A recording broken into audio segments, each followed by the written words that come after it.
Assalamualaikum warahmatullahi wabarakatuh. Perkenalkan, nama saya Muhammad Julizan Hafid. Saya dari Prodi Ekonomi Syariah. Saya akan mempresentasikan karya saya, yaitu tentang ruang lingkup studi Islam, mata kuliah pengantar studi Islam, dosen pembimbing Fakih Ali Syariati LC MSI, disusun oleh Muhammad Julizan Hafid, Fakultas Ekonomi dan Bisnis Islam pada Prodi Ekonomi Syariah Institut Agama Islam Negeri IAIN Madura 2020. Pembahasan yang pertama, pengertian studi Islam. Istilah studi Islam menurut bahasa Inggris itu adalah Islamic Studies, sedangkan menurut bahasa Arab adalah Dirasat al-Islamiyah. Ditinjau dari pengambilan makna studi Islam, secara sederhana diartikan sebagai kajian Islam. Pengertian studi Islam sebagai kajian Islam sesungguhnya memiliki cakupan makna dan pengertian yang luas. Selain itu, kata studi Islam sendiri merupakan gabungan dari dua kata, yaitu studi dan Islam. Kata studi memiliki makna suatu kegiatan manusia untuk memperoleh informasi, dan sedangkan Islam adalah agama dari Rasulullah. 2. Ruang lingkup studi Islam. Menurut Muhammad Nur Hakim, tidak semua aspek agama, khususnya Islam, dapat menjadi objek studi. Dalam konteks studi Islam, ada beberapa aspek tertentu Islam yang dapat menjadi objek studi, yaitu Islam sebagai doktrin dari Tuhan, B. sebagai gejala budaya, C. sebagai interaksi sosial. Sementara menurut Muhammad Amin Abdul Muat, terdapat 3 wilayah keilmuan agama Islam yang dapat menjadi objek studi Islam.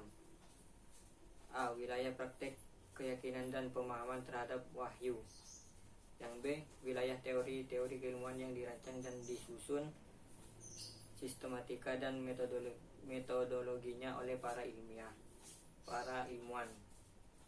Telaah tritis yang lebih populer metadiskursus. 3. Tujuan studi Islam.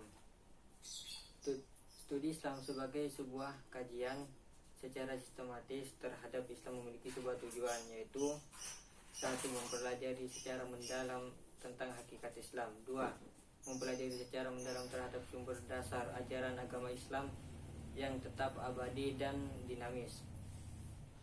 3. Mempelajari secara mendalam terhadap pokok isi ajaran Islam. 4. Mempelajari secara mendalam terhadap prinsip-prinsip dan nilai-nilai ajaran agama Islam. 5. Menunjukkan relasi Islam dengan berbagai aspek kehidupan manusia. 6.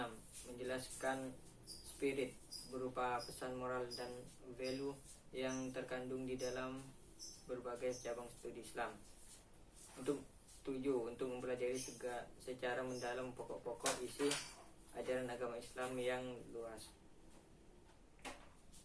4. Pendekatan dan metodologi Islam.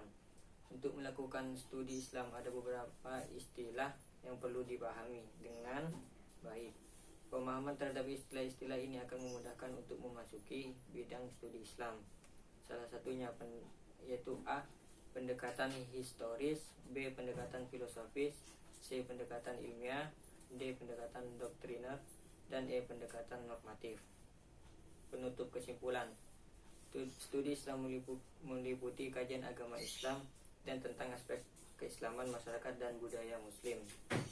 Menurut para ulama, objek studi Islam meliputi Islam sebagai doktrin dari Tuhan. Demikian dari saya, kurang lebihnya mohon